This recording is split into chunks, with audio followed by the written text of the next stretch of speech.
John and Sarah had always been fascinated by the old mansion on the hill. It had been abandoned for years and was rumored to be haunted. They'd heard stories from their friends about the strange noises and ghostly sightings that had been reported over the years. One day, they decided to investigate the house. They drove up the winding road and parked outside the gate. The house looked even more ominous up close, with its peeling paint and broken windows.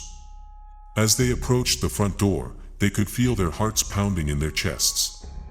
The door creaked open and they stepped inside. The air was musty and stale, and there was a thick layer of dust covering everything. They started to explore the house, moving from room to room.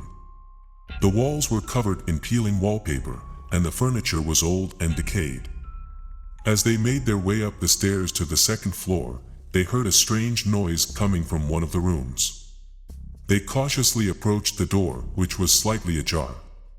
When they pushed it open, they saw a figure standing in the middle of the room. At first, they thought it was a ghost, but as their eyes adjusted to the dim light, they realized it was just an old man. He was dressed in a dusty suit, and his hair was wild and unkempt.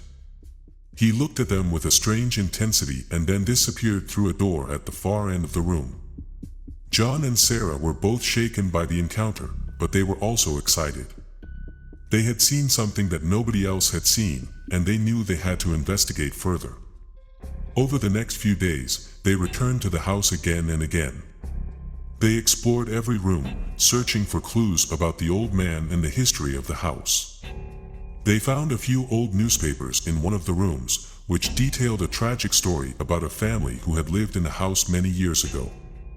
The family had been brutally murdered, and the killer was never found.